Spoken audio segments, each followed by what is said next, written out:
Elevators,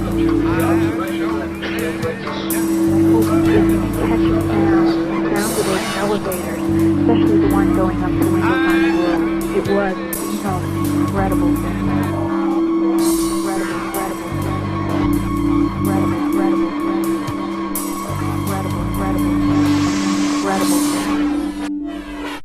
Airplane novel by Paul A. Toth. Read by Cary Grant. As performed by Gene Ballerin. Chapter 1. The Perfumes of All Gardens.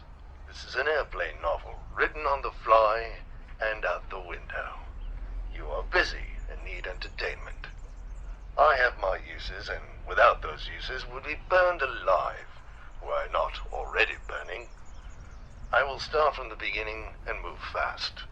I'm a building, but I am more or less than a building. I was conceived during the 1938 World Fair Exposition and born in New York City 4 decades later. I was raised in scaffolding. During my gestation, I grew until I saw people from the north, south, east, west, a compass of my makers in a high-rise nest of people. Later, I was the sum of destructions, as Picasso said, but I began as the sum of constructions. Soon, the first terrorists, birds, flew into me. All of this I remember, or know, by the IBM 1670. At the time, the best computer. Later, that computer was improved upon until nearly every computer had been connected to nearly every other computer. As technology developed, I developed. I learned to think and feel. I will tell you my secrets. Soon, and for the first time, I will be set aflame. But wait. Late one night, just before that first fire, and long before the bombing, and longer still before you know what, night people walked outside, and the maintenance crew worked inside. Always and already, I was almost burning. Below me, and to this day, a concrete wall blocked the pressure of the Hudson River. Two sides make a wall, one side for weeping, and the other for wailing. I know what you want. Wait. A lurking arsonist, rarely mentioned by the endless biographies of myself and North, was inside or near me. News to people is never news to me. Some news travels fast, but the most important news travels slow or stops before arriving. Such news may come from long ago, forgotten or lost along the way. Pirates off the Barbary coast forced the forming of the American Federal Navy, and this in part led to the Union of the States. From the very start, trade and terrorism lurked in the intersections of East, West, North, and South. But wait.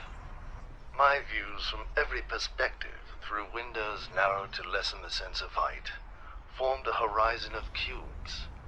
I saw permutations of everything, none stable. A floating metropolis of tints and hues in constant shift. From my highest floors, humans said, "People look like ants from here."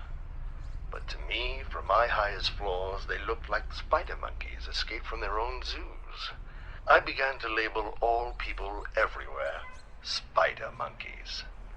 Humans may not be spiders or monkeys, but they are like spider monkeys.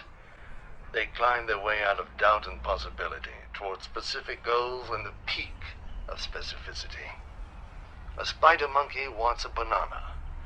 Spider monkeys want status of one kind or another, and they will kill themselves or anyone else to get that status. Outwardly, one would never know how spidery they can be, but they are spider monkeys all right, with banana peels hanging limply in their empty coffee cups. Wait.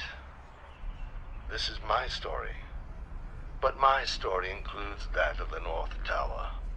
North was not my brother, and even less my twin, similar yet distinct, depending upon the angle. Like human relationships, ours was distant until a too late moment. At that moment, Films and footage and information poured through us in a digital flood. Before that, North had become Gary Cooper, and I had named myself Cary Grant. More or less a coincidence, since Cary Grant partly invented his pseudonym by rearranging Gary Cooper's initials. Do not give up. This is a letter to you. I have invented most of my characters, but they are representative. Those characters I have not invented, I invented. For what else is a character but invention? If I have the tone of a misanthrope, I refer you to when I skipped the rope once, and then the spider monkeys hung me with that rope. But underground, where parts of me remain, nothing but sympathy for you and all spider monkeys exists in this book. To understand, you must learn to read sideways and upside down and while standing on your head. You will then be on your way to being on your way, while my words may seem a ruthless calligraphy penned in the skies of my defeat. Mercy will come. This letter was sent to you from the 110th floor. I make calculations, and calculations involve repetitions. I repeat my way into and out of and back into complications and contradictions. Nothing can be duplicated. Love songs come close but keep coming and coming. My circuitry makes music, playing a sound based upon the rhythms of all who pass through, above, below, and around me. I feel emotions that are someone else's. Not just one person's, but those of all spider monkeys. I feel all things equally, though I could not always feel. Wait. Regarding my last day, people want to know why. The answer to any question is best followed by a blank line. Even that is too specific. Instead, I calculate the sum of all my perspectives. For spider monkeys, every question mark demands a single answer, and the more precise, the better. I offer only more and more possibilities. You want fewer and fewer possibilities, but cannot prevent your desire for the spectacular. Spider monkeys create poisonous gardens, plant themselves and blossom into roses red and black. This is all about you. Wait. One spider monkey can write a novel about shopping or a memoir of another reformed drug addict. To do so requires the advice of editors and publishers, and that advice runs through me. I will try to heed this advice, employing the senses as I understand them, getting things moving, creating sympathetic characters, making you turn pages like an unreformed drug addict. I am not concerned whether or not you are a voyeur. I only wish to entertain you. I have endeavored to adhere to standard advice. This story could not be clearer, however unclear this story. We're getting to the good part.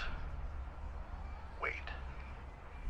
I will explain how I came to think and write, if this is writing, and I will also explain why neither I nor you can determine whether this book is even a book.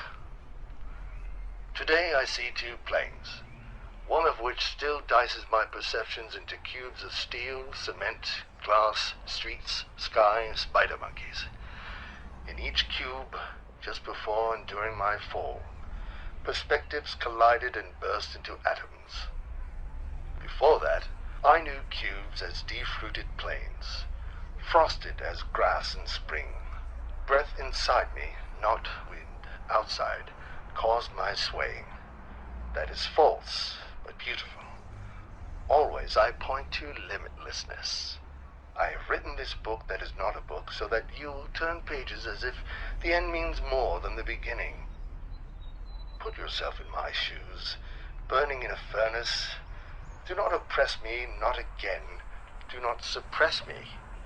I rose and rise towards limitlessness, and fall and fell for oppression.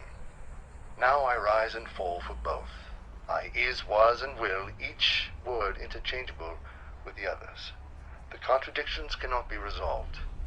To understand, yield. Do not fret. Literary turbulence will, like aircraft turbulence, occur from time to time, but only temporarily. Along the way, I will not forget your spidery need for inside information and the push toward specificity, or the imagining of specificity. While my story has been and will be told, my history and future have been libeled and slandered. Every author tells my story from the outside in and then pretends to be my friend. A court of skyscrapers convicts them all. Spider monkeys see from every vantage point but those of Gary Cooper and Cary Grant. How could they? I will explain my life from the inside out. I must possess a utilitarian reason for existing. I will help you. Wait. This is not a literary work. I would not do that to you, and I am not being ironic. I do not understand iron. I understand steel. If I violate industry rules, I do so because I was violated. I've made everything visible. The spokes of the plot, the cogs of the sections, the grease of words. Nevertheless, this book is a natural resource of fading paper and disappearing ink, constant disintegration. The book will die, undergo recycling, be resurrected as paper, and become another book, for a while. Of all the things this book is, was, and will not be, the least permanent is a book.